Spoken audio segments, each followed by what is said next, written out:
ഈ മുൻമന്ത്രി ജി സുധാകരൻ ഇനി എങ്ങോട്ടേക്കാണ് എന്നുള്ള ഒരു ചോദ്യമുണ്ട്. ഇന്ന് 11 മണിക്ക് സമയമാകുമ്പോൾ കളരിയാണ്. ഇടതു മാറി വലത് ചവിട്ടി, വലതു മാറി ഇടതമർന്ന്, ഇങ്ങനെയൊക്കെയാണല്ലോ. അപ്പോൾ സ്വാഭാവികമായിട്ട് ഇപ്പോൾ എന്താണ് സംഭവിക്കുക? പക്ഷേ ജി സുധാകരനെ CPM ഒരിക്കലും ആലപ്പുഴ മാറിപ്പോകുന്നത് ചിന്തിക്കാൻ പറ്റും. ഒതുക്കി വീട്ടിലിരുത്താമെന്ന് കരുതി. അത് ശരി തന്നെ. അതെ, പഴയ ആരിഫിന്റെ വിജയം നമ്മൾ ഈ ഘട്ടത്തിൽ പോലും എടുത്തു പറയേണ്ടത് തന്നെയാണ്. അപ്പോൾ അതാണ്. അപ്പോൾ നോക്കൊന്ന് ആലോചിച്ച് നോക്കൂ, ജി സുധാകരൻ എന്നൊരു നേതാവ്, അവരുടെ പ്രസ്ഥാനത്തിലെ ഏറെ അനുഭവ സമ്പത്തുള്ള ഒരാൾ പെട്ടെന്ന് മാറിപ്പോവുകയാണെന്ന് പറഞ്ഞാൽ താങ്ങാനാവില്ല. കാരണം മാറ്റി നിർത്തി, ഒഴിവാക്കി, വീട്ടിലിരുത്താൻ നോക്കി, ഒക്കെ ശരിയാണ്. പക്ഷേ സുധാകരൻ വലത്തേക്ക് പോകുന്നു, അല്ലെങ്കിൽ UDF സ്വതന്ത്ര സ്ഥാനാർത്ഥിയാകുമോ എന്നൊക്കെ ചിന്തിക്കുമ്പോൾ അങ്കലാപ്പാണ്. എന്നാലും രാത്രി വരെ ജില്ലാ സെക്രട്ടേറിയറ്റ് അംഗങ്ങൾ അവിടെ വീട്ടിൽ തന്നെ ചുറ്റും കിടന്ന് കറങ്ങുന്നുണ്ടായിരുന്നു.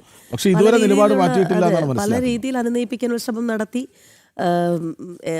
വീട്ടിൽ ആളെത്തുന്നു, CS സുജാതയെ പോലുള്ളവർ എത്തി നേരിട്ട് സംസാരിച്ചു നോക്കുന്നു, MV ഗോവിന്ദൻ നേരിട്ട് ഫോണിൽ ബന്ധപ്പെട്ട് നോക്കുന്നു. എന്തിനേറെ പറയുന്നു, മുഖ്യമന്ത്രിയുടെ നേതൃത്വത്തിലുള്ള ശ്രമങ്ങൾ നടക്കുന്നു. പക്ഷെ ഒന്നും ഫലം കണ്ടില്ല. ഇന്ന് 11 മണിക്ക് വാർത്താ സമ്മേളനം നടത്തുന്നുണ്ട് ജി സുധാകരൻ എന്നുള്ളതാണ്. എന്തായാലും കേസ് ഒത്തുതീർപ്പാക്കാൻ എന്തായാലും ജി സുധാകരന്റെ വാർത്താ സമ്മേളനം അത് ഉറ്റുനോക്കുകയാണ്. നേരത്തെ പറഞ്ഞതുപോലെ പാർട്ടി മാത്രമല്ല, കോൺഗ്രസ്, മറ്റു മുന്നണികൾ എല്ലാവരും CPM അംഗത്വം പുതുക്കില്ല എന്ന് തീരുമാനിച്ച ശേഷം ആദ്യമായിട്ടാണ് സുധാകരൻ മാധ്യമങ്ങളെ കാണുന്നത്. ഇന്ന് വാർത്താ സമ്മേളനം നടത്തുന്നതായി അറിഞ്ഞ് ഇന്നലെ രാത്രി CPM ജില്ലാ സെക്രട്ടേറിയറ്റ് അംഗങ്ങൾ ജി സുധാകരനെ വീട്ടിലെത്തി കാണുകയും ചെയ്തിരുന്നു. എന്നാൽ അനുനയ ശ്രമം ഫലം കണ്ടില്ല. അമ്പലപ്പുഴയിൽ സ്വതന്ത്രനായി മത്സരിക്കാനുള്ള തീരുമാനവും ജി സുധാകരൻ ഇന്ന് അറിയിക്കുമെന്ന സൂചനകൾ കൂടിയുണ്ട്. എന്തായാലും വാർത്തയുടെ വിശദാംശങ്ങൾ സുധീഷ് ഗോപാൽ നൽകും. സുധീഷ്, പല ഘട്ടത്തിൽ അദ്ദേഹം മാധ്യമങ്ങളെ കാണുമെന്ന് അദ്ദേഹത്തിന്റെ കുടുംബം തന്നെ അറിയിക്കുന്ന ഒരു സ്ഥിതിയൊക്കെ ഉണ്ടായിരുന്നു. പക്ഷേ പിന്നീട് അതൊന്നും നടക്കില്ല എന്നുള്ള ഒരു സ്ഥിതി വരുന്നു. അദ്ദേഹം മാധ്യമങ്ങളെ കാണും, പക്ഷെ അത് ഇപ്പോഴല്ല എന്നുള്ള ഒരു തീരുമാനത്തിലായിരുന്നു ജി സുധാകരൻ. എന്തായാലും ഇന്ന് ആ തീരുമാനം വരികയാണ്. 11 മണിക്ക് അദ്ദേഹം വാർത്താ സമ്മേളനം നടത്തുമ്പോൾ ഇടത് മാറി വലത്തേക്കോ എന്നുള്ള ചോദ്യം തന്നെയാണ്. ഇങ്ങനെയാണ് വിവരങ്ങൾ.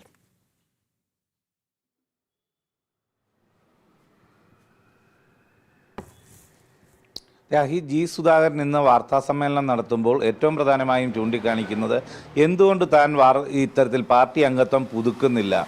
കഴിഞ്ഞ കാലങ്ങളിലുണ്ടായ ബോധപൂർവമുള്ള അവഗണനയും അതോടൊപ്പം തന്നെയുള്ള അവഹേളിക്കലും അത് ഇന്നും തുടരുകയാണ്. ഇപ്പോൾ ഫേസ്ബുക്ക് തുറന്നാൽ ജി സുധാകരനെ അധിക്ഷേപിച്ചുള്ള CPM പ്രവർത്തകരുടെ, അനുഭാവികളുടെയും സൈബർ പോരാളികളുടെയും എല്ലാം പോസ്റ്റുകൾ മാത്രമാണ് കാണാനുള്ളത്. അത്ര കണ്ട് ജി സുധാകരനെ കടന്നാക്രമിക്കുന്ന ഒരു സാഹചര്യമാണ് ഇന്നുമുള്ളത്.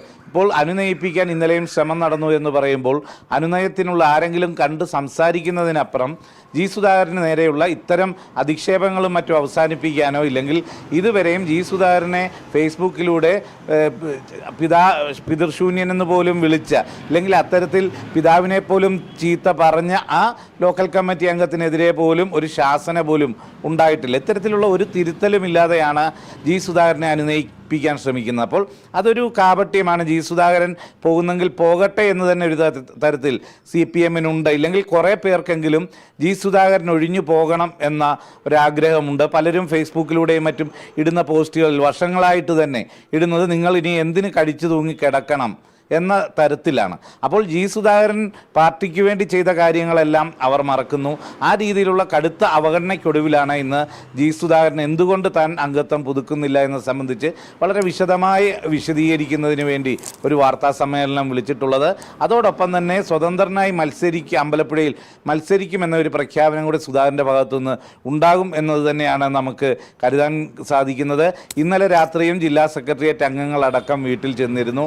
ഇതേ സാഹചര്യത്തിൽ തന്നെ മുഖ്യമന്ത്രി വിളിച്ചു എന്ന് ഒരു പ്രചരണം നടത്തുന്നു. എന്നാൽ ജി സുധാകരൻ്റെ കുടുംബവുമായി ബന്ധപ്പെടുമ്പോൾ അത്തരത്തിൽ മുഖ്യമന്ത്രിയുടെ ഓഫീസിലെ നമ്പറിൽ നിന്നോ, ഇല്ലെങ്കിൽ മുഖ്യമന്ത്രിയുടെ ഒഫീഷ്യൽ നമ്പറിൽ നിന്നോ ഒന്നും തന്നെ ജി സുധാകരൻ ഒരു കോളും ലഭിച്ചിട്ടില്ല എന്നതാണ് അറിയാൻ സാധിക്കുന്നത്. അത് പരമാവധി ശ്രമിച്ചിട്ടും ജി സുധാകരൻ വഴങ്ങാതെ പാർട്ടി വിട്ടു പോയി എന്ന തരത്തിൽ ഒരു പ്രചരണം ഉണ്ടാക്കിക്കൊണ്ട് വരുന്ന തെരഞ്ഞെടുപ്പിനെ നേരിടുക എന്നത് തന്നെയാണ് പാർട്ടി ലക്ഷ്യം വെക്കുന്നത്. ആ രീതിയിൽ പൂർണ്ണമായും ഈ പാർട്ടിയിൽ നിന്നും പുറത്തേക്ക് പുറത്തേക്ക് പോയത് ജി സുധാകരൻ്റെ ധാർഷ്ട്യമാണ് എന്ന് വരുത്തി തീർക്കാനുള്ള ശ്രമമാണ് നടക്കുന്നത്. അതിന് ജി സുധാകരൻ തന്നെ ഇന്നൊരു പക്ഷേ വാർത്താ സമ്മേളനത്തിലും അത് വിശദീകരിക്കുമായിരിക്കും.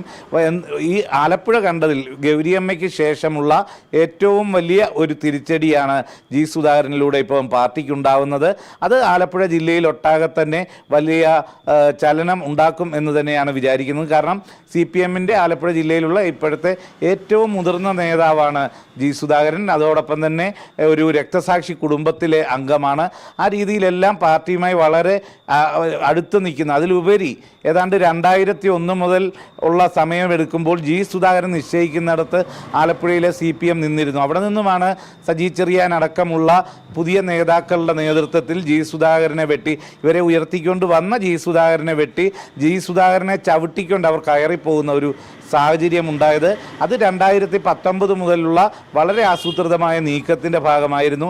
അതിനൊടുവിലാണ് ജി സുധാകരൻ കഴിഞ്ഞ 5 വർഷവും സഹിക്കാൻ വയ്യാത്ത അവഹേളനം ഉണ്ടായി എന്ന് ചൂണ്ടിക്കാട്ടി ഇന്ന് വാർത്താസമ്മേളനം നടത്താൻ പോകുന്നത്.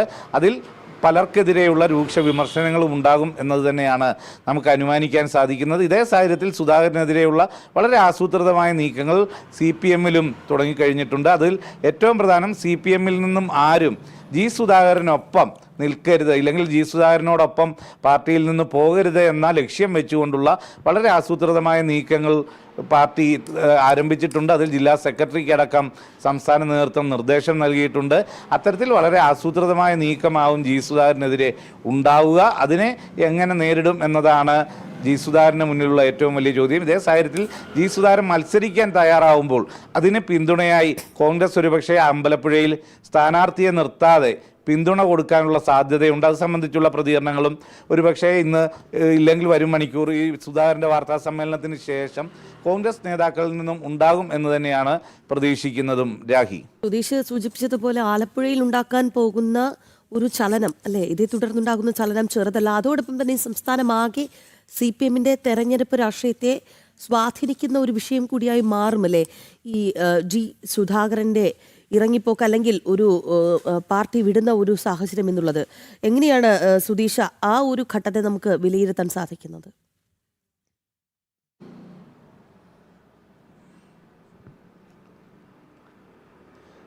രാഹി, ഇപ്പം നമുക്ക് നോക്കുമ്പോൾ ആലപ്പുഴ ജില്ലയിൽ മാത്രമല്ല, ഇല്ലെങ്കിൽ ജി സുധാകരൻ മാത്രമല്ല ഇത്തരത്തിലുള്ള തീരുമാനങ്ങൾ എടുക്കുന്ന. ഇഷാ പോറ്റിയെ പോലെ, പി ശശിയെ പോലെ, അങ്ങനെ പലരും ഈ ഒരു തീരുമാനത്തിലേക്ക് എടുക്കുന്നു.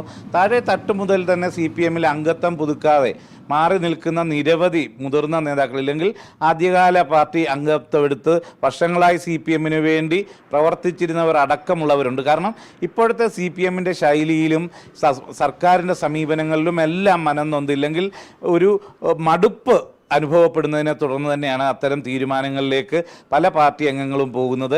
അതിൻ്റെ ആ ഒരു സാഹചര്യം എന്തുകൊണ്ട് ഇത്തരത്തിൽ ആൾക്കാർ ഒഴിഞ്ഞു പോകുന്നു എന്ന ആ ഒരു തിരിച്ചറിവ് പാർട്ടി നേതൃത്വത്തിന് ഉണ്ടാവുന്നില്ല എന്നത് തന്നെയാണ് ഏറ്റവും ദൗർഭാഗ്യകരമായ കാര്യം.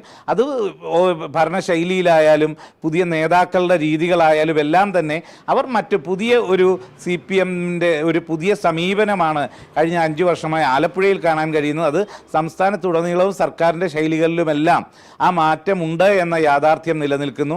അത്തരത്തിൽ അങ്ങനെ ഒരു മാറ്റം ഉണ്ടാകുമ്പോൾ അത് വരുന്ന തെരഞ്ഞെടുപ്പിൽ വലിയ രീതിയിൽ താഴെ തട്ട് മുതൽ തന്നെ ഒരു തിരിച്ചടി ഉണ്ടാക്കും. പഴയതുപോലെ എണ്ണയിട്ട യന്ത്രം പോലെ പ്രവർത്തിക്കുന്ന CPM-ന്റെ തെരഞ്ഞെടുപ്പ് കാലം അത് ഈ തവണ ഉണ്ടാകുമോ എന്ന് നോക്കിക്കാണേണ്ടതുണ്ട്. സാമ്പത്തികമായി മാത്രം തെരഞ്ഞെടുപ്പ് പ്രചരണം മുന്നോട്ട് കൊണ്ടുപോകേണ്ടതായ ഒരു സാഹചര്യം വന്നേക്കാം. ആ രീതിയിലെല്ലാം കനത്ത തിരിച്ചടി ഉണ്ടാകും. നിഷ്പക്ഷ വോട്ടർമാരെയും അതോടൊപ്പം തന്നെ പാർട്ടി അനുഭാവികളെയും തൃപ്തിപ്പെടുത്തിക്കൊണ്ട്, അല്ലെങ്കിൽ അവരെ വിശ്വാസത്തിൽ അവരെ കൂടെ നിർത്തിക്കൊണ്ട് പോകാൻ പാർട്ടിക്ക് കഴിയുമോ എന്നൊരു വെല്ലുവിളിയാണ് ജി സുധാകരൻ്റെയും മറ്റും ഈ കൊഴിഞ്ഞുപോക്കിലൂടെ പാർട്ടി നേരിടാൻ പോകുന്ന ഏറ്റവും പ്രധാന പ്രതിസന്ധി. രാഹി, ഒരു കാര്യം കൂടെ ചോദിച്ചോട്ടെ. അതായത് ഈ ജി സുധാകരൻ ഒരു നല്ല കമ്മ്യൂണിസ്റ്റ് ആണെന്ന് നല്ല കമ്മ്യൂണിസ്റ്റുകൾക്ക് അറിയാമെന്നാണ് കഥ. അപ്പോൾ അങ്ങനെയെങ്കിൽ ഈ സുധാകരൻ്റെ കൊഴിഞ്ഞുപോക്ക് അതൊരു സ്വതന്ത്ര വേഷത്തിൽ തന്നെയാകാം. കാരണം UDF-ലേക്ക് നേരിട്ട് എന്ന് കയറുന്നത് നല്ല കമ്മ്യൂണിസ്റ്റുകൾക്ക് സ്വീകാര്യമാവില്ല. അപ്പോൾ അദ്ദേഹം തെരഞ്ഞെടുപ്പിൽ മത്സരിക്കുകയാണ് ലക്ഷ്യമെങ്കിൽ ഉറപ്പായും സ്വതന്ത്ര പരിവേഷത്തിൽ തന്നെയാകും എന്ന് തന്നെ നമ്മൾ കരുതണ്ടേ?